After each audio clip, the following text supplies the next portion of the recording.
Hey, welcome to another great episode of Transformed and Renewed. Listen, if this is your first time checking us out, make sure you hit that like and subscribe button. That way you can stay up to date with our latest content. And if you are returning, welcome back, family. And make sure you hit that like button, and then add a comment to this video as we're going through it or afterwards, whenever you get a chance to view this. But today we are going to be discussing how we can actually strengthen our brain and mind, okay, at any age, because I'm going to tell you that sometimes people may see different tools, whether it's like how elderly individuals can strengthen their brain, and we may not think we can all use that information because at some point, Lord willing, if we continue to live, we're going to get older. And so it's important that we employ these principles or even techniques at any age, okay? And so when it comes down to it, I said the brain and the mind because both are actually different, okay? Now, I know sometimes we may use the terms interchangeably between the brain and the mind, but first, I like to really define what these are before we really get into our two questions, which is why is it important for us to really strengthen our brain and mind health, as well as how do we actually do that? Okay, so why and then how do we actually do that? So when it comes down to the brain and the mind, when we think about the brain, the simplest ways I'm just going to put it is when I look at the Bible and when I think about the Bible, it talks about how we are made up when we have a spirit. When we think about Genesis 1 in the beginning, where God pretty much breathed his spirit into the nostrils of man, which was the body. And then we have a soul from that, which encompasses our experiences. So, okay, that froze for a moment. But so when we think about that, we have a spirit, we are a soul, and we live in a body. And so when we think about the brain is a part of the body because it is pretty much the physical organ. And also when I think about the brain, it has physiological effects to where it is actually performing certain actions in the body. So just like in the body, your liver does certain functions as well as your pancreas, your heart, your small intestines, large intestines. I can go on, but you get the example. And so this would be more so where the brain is, of course, part of the body. But then the mind is, a person may say, is it a part of the spirit or part of the soul? Your mind is actually part of your soul because this is going to represent several things. One is going to represent your consciousness, your awareness, your experiences from the past, as well as your emotions. And I know it could be more, but these are just a few of the characteristics or elements that your mind composes. And so when we think about this, your mind is more so going to be encompassing your physiological, or not your physiological, but your psychological effects. So when we think about, again, mental health, emotions, your consciousness, this is going to be more so psychological. And it can also, when it comes to your brain can also contain some psychological, but these will be the two where your brain is more physiological and then your mind is more psychological.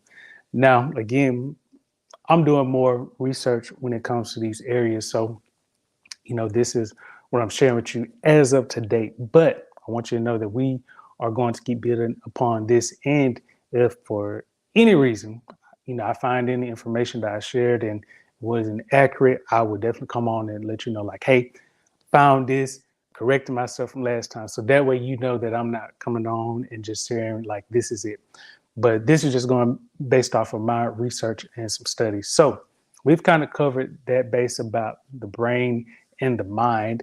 And again, when you get into this discipline, it can get very complex because when you think about individuals who may be neuroscientists, individuals who may study the brain, the anatomy, understanding the different functions of the brain and the mind, the mental health, psychology, it can get very complex real quick. And so what I'm sharing with you today is going to be a snippet of the 20 plus years of research that has been gone into this, but at least we can have a foundation as we get into some of these questions. So again, when it comes to the brain and the mind, we talked about how they are different, from a physical as well as from a psychological perspective, or even just the genetic makeup. Okay. With our mind, we can't measure that, or we can't see it in the physical sense, because we can't measure our consciousness. We can't measure our emotions. With our brain, we can measure that because you can take a CT scan or you can use an X-ray. If there was any issues physically with your brain, you could actually detect that using instrumentation. But when it comes to your mind, we cannot do that as easily.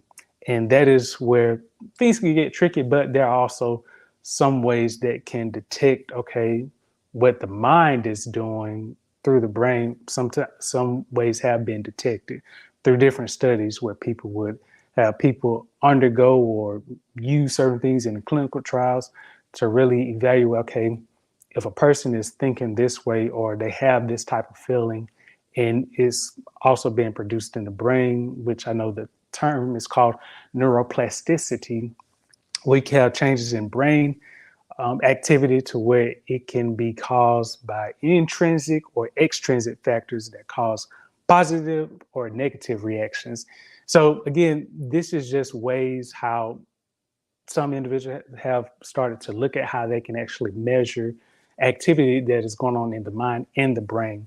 And so when we think about, the mind can actually use the brain, okay? Because if, for example, you are upset or you are mad at something, and you are mad for an extended period of time, this can actually change your brain activity to where it begins to produce some negative effects or activity in your brain. Okay. And so that's not good, especially long term. We never think about, okay, what is the cycle of Alzheimer's disease or dementia or just cognitive decline? A lot of these things can come from negative reactions. Okay. And so now we're going to get into why is it important for us to really strengthen our brains and our minds. And so, like I said, when it comes to the brain, this is going to be more so the physiological effects. And so we think about our brains in terms of what are we really doing from a physical perspective to strengthen our brains, because if we don't do what we need to do, such as staying healthy or really taking care of our brains, again, this could lead towards disorders, decline, mental issues, or even health issues, as I'm also referring to the mind. And when we think about it, again, when it comes to the brain, you've heard of people who may have had tumors, whether it was benign or malignant tumors on the brain, or even just a degradation or just different things that occur within their brain that wasn't good. And so when we think about the mind, usually a lot of times, like I said, it's hard to measure it, but sometimes people will say, you know what, I'm just not feeling right. You can have bipolar disorder, or you can have schizophrenia, or you can be a person where you have obsessive compulsive disorder, or where you can just have a myriad of issues where it's nothing physically wrong with your brain, but mentally you're just not stable. It's hard for you to really function. Something is just off. Okay. And so this is very important because, again, as we start to age, diseases, when we think about it from a perspective of the brain, what is an issue in the mind can ultimately lead towards a disorder in your brain. Okay. So that's one thing I want you to realize. Like, you could have a disorder in your mind and may not be realized in your brain, but with enough time as well as opportunity, if that continues or persists, you could start to see some issues in your brain physically. Okay. And so this is not good. And again, because I know June is a month where Alzheimer's disease and brain awareness is being recognized, we definitely want to focus on this. And I think this is something that we should do more often. So kind of went into some of the reasons why it's important for us to take care or why it's important for us to take care of our brain and mental health. But how do we do that? Well, one way when it comes to the brain health, and this is usually why I like to look at as more so physical means, and this could also be related towards mental means. And so when it comes to the brain, what do we do? Well, one way is it depends on our nutrition. Okay.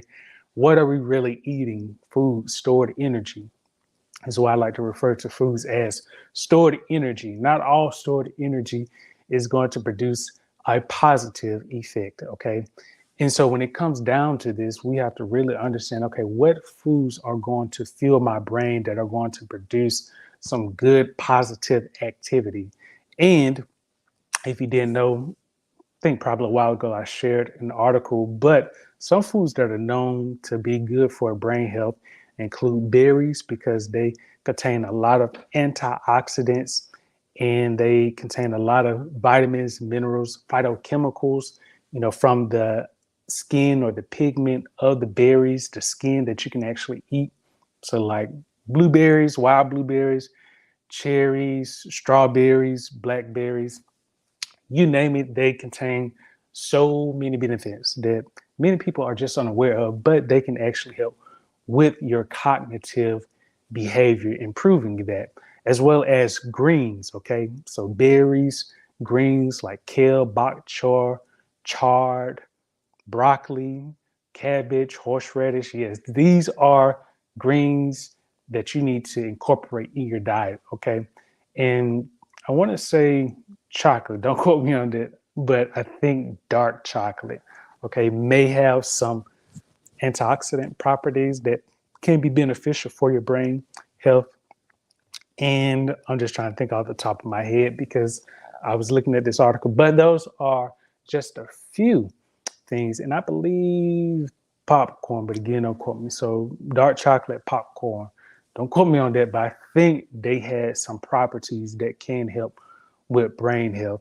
But if nothing else, greens and berries, make sure you incorporate that into your diet, as well as just fruits and vegetables in general, with whole grains as well. Whole grains, beans, lean meats usually, but I will say with the first two groups, fruits and vegetables, these are going to be the premier options in terms of brain health, as well as when it comes to diet. Are you moving? Are you being active? And like I said last week, we talked about how you can stay physically active. So even if you are working at work, doing eye exercises like looking out, stretching your neck, taking breaks, 20 seconds. If you're working constantly, sitting at a desk for hours, make sure you're taking 15 minutes, 20 minutes just to stretch, really stretch your muscles. Usually I'm always doing stretches, and sometimes people may look at me even when I'm out in public and I'm stretching. And that's because I'm just trying to ensure that I'm not being so tight, because when you're working, especially when you're on the computer like myself for hours, your muscles can start to get very tense. And if you've ever experienced that, then you know that this is important to really start stretching your neck, okay? Making sure that your body is flexible, okay? Because the more that you're working, you're staring at this one camera, this one lens, a screen for an extended period of time, you may not realize, but your body is just becoming more stiff and stiff. And so you don't want your muscles to go out on you as you age.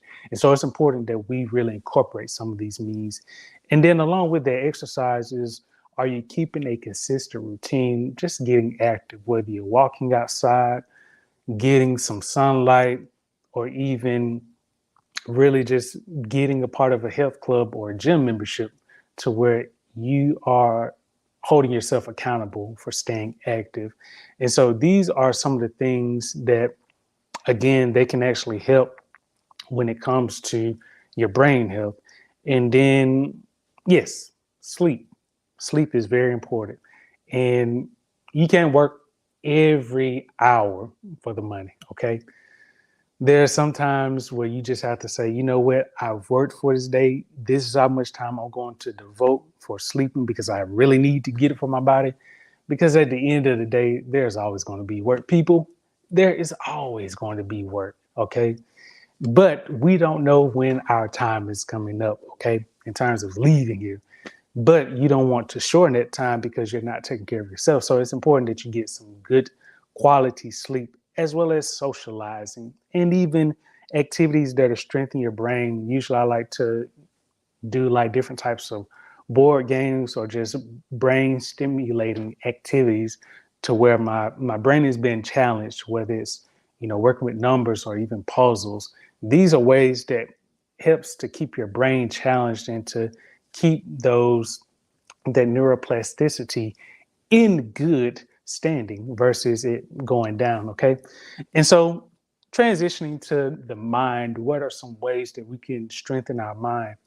And this comes more so from a social as well as an emotional perspective. So really being able to take time for yourself and not saying to the point that you are just engrossed with yourself, but really to where you're saying, you know what, I really need to make it a habit of taking some time for myself to get me to develop. For me, don't know about you, but it's God first, myself, and then family and everything else. Usually wife and then family and everything else.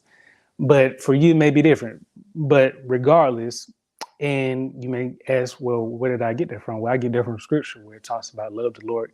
You God with all your heart, with all your soul, with all your mind and being. And I know I'm paraphrasing, but then it talks about loving your neighbor as yourself, which is one that if we were to really look at it in this context, we love ourselves, then our neighbor, because it says love our neighbor as ourselves.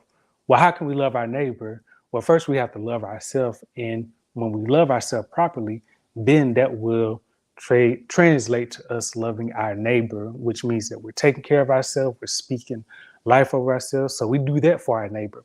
And so are you speaking of your situation?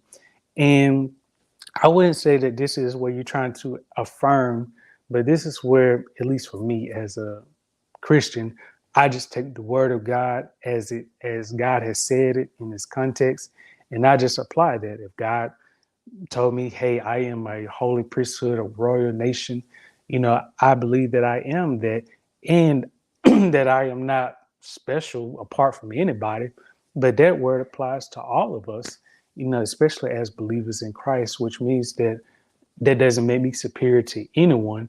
It just means that God sees me as a royal priesthood because God is perfect. So why wouldn't I come from royalty when I think about that? And so when we really understand things in that context, it just makes it so much easier. When it comes to your mind, not being so upset or taking a lot of things personally. Not saying that you don't address situations, you do, but you don't allow that to fester, or is it causing you stress thinking about issues? These are some of the ways that you can actually improve your mind. Are you thinking so much about the same situation or the issue to where it is starting to create some disorder or stress? And if so, and then you want to ask yourself those questions and even write down what are those triggers, as well as to think about, okay, how can I really avoid this, or what do I need to do to get past this? Okay. Because a lot of these things are going to make a difference. So when we really think about a lot of these things, like I said, we went over the definitions between the brain and the mind, why it's important for us to strengthen the brain and the mind, and how we actually do that. Okay.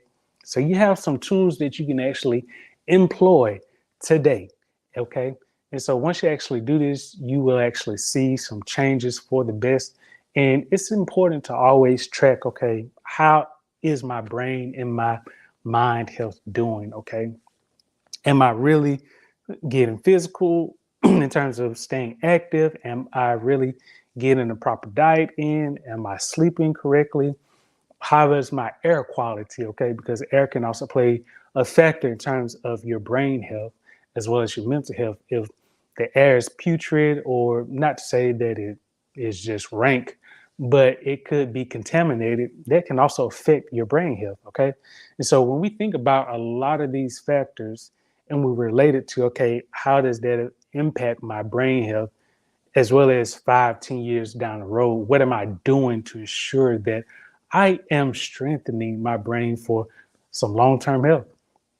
And when we really think about that, listen, we can change so much. So, again, family, if you enjoyed this content, make sure that you like and share it. And I had some articles that I wanted to share. Well, I will share with you because I do want you to actually see some of this information that I'm sharing, at least to where you can use it as a reference and you don't take what I'm saying just for that you don't just take my word for it.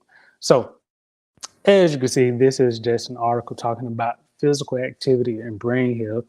And it's actually a good read. In the abstract, it talked about something interesting where it talks about sedentary health. I want to say it was, let's see, yes, sedentary health. Yes, somewhere in here where it talks about sedentary, or it could have been further down where it talks about that. But anyway, not going to spend too much time on that. But this is a great article just in terms of how physical activity impacts brain health in a good way. And it's not too different compared to some articles that I've seen. I think it pretty much complements some of those articles or the work that has been done, pretty much showing that there is a positive correlation when it comes to physical activity and brain health. And then this is a topic where a neuroscientist was pretty much explaining the difference between the mind and the brain just from the perspective of a neuroscientist. Now, I will say I just like to look at various different types of information just to get the understanding of it. Sometimes there can be differences, especially when I look at the Bible, from how different terminology is defined. I don't take everything as it is just because there is more that the Bible talks about when it comes to the mind. You know, like I said, when it comes to Romans 12 and 1 verses 2, which is what Robot is founded off of. Verse 2 talks about being transformed by the renewing of your mind. Okay. And so that means that when we are really doing those things that God calls us to do, we are really being transformed. And that can also help with our brain activity. And this is also another article where it talks about brain health with neuroplasticity and with clinical practice. And so, again, these are just some of the articles that I wanted to share with you. So that way, in case you wanted to really look at this topic more further, again, these are just ones that I look at, and this is available to the public. It is no secret service type access. So you can get this from the NIH, National Library of Medicine, and then this one is from Mind, Body, and Green, and then this one is from the MDPI. Okay. So with that, family, I hope that you've enjoyed this. Excuse me. Hope that you've enjoyed this content. And if you did, make sure that you like our content or add a comment because I would like to hear from you about this. So until next time, I will talk